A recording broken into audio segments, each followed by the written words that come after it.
feeling it was long overdue. I think kind of was hoping that he would have made that an announcement either before or right after the first debate. So it was more of a feeling of like, okay, this was overdue, but not surprising. Right.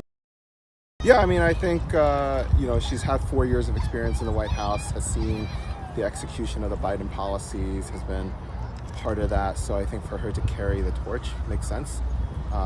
That would establish continuity. It would ensure that whatever programs and policies were started under the existing administration can continue. So I think that's important for all the people that those policies benefit.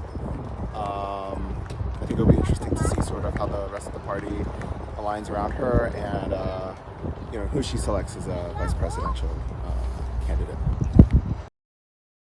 Yeah, I mean, I think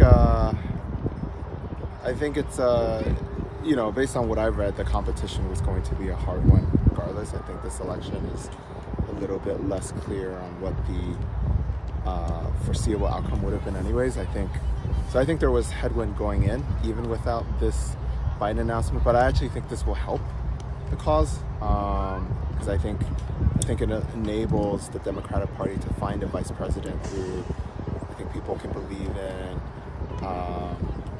You may have a little bit more trust in sort of,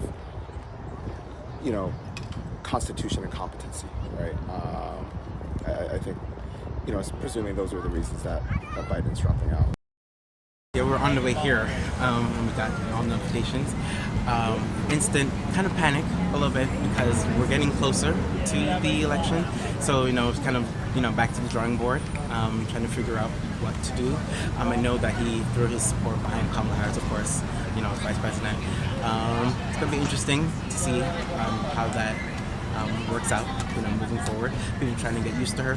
A lot of people are not really, going along with her at the moment. So it's kind of, the PR step of her trying to figure out the next steps to win people over.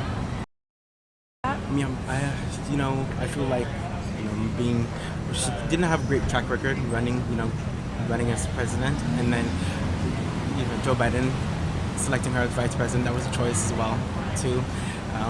I feel like people really need to get to know her more. Being the vice president doesn't give you the best, doesn't give you a huge limelight, you know what I mean? We don't really know what she's running on.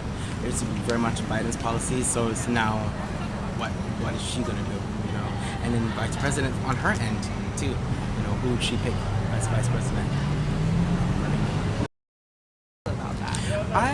Well, for me, look, anything, my biggest thing is making sure that Trump doesn't get in the White House. So I feel like even if she was to become the nominee, I'm going to vote regardless, for her. But I really want to know too what her policies are. That's the big thing for me.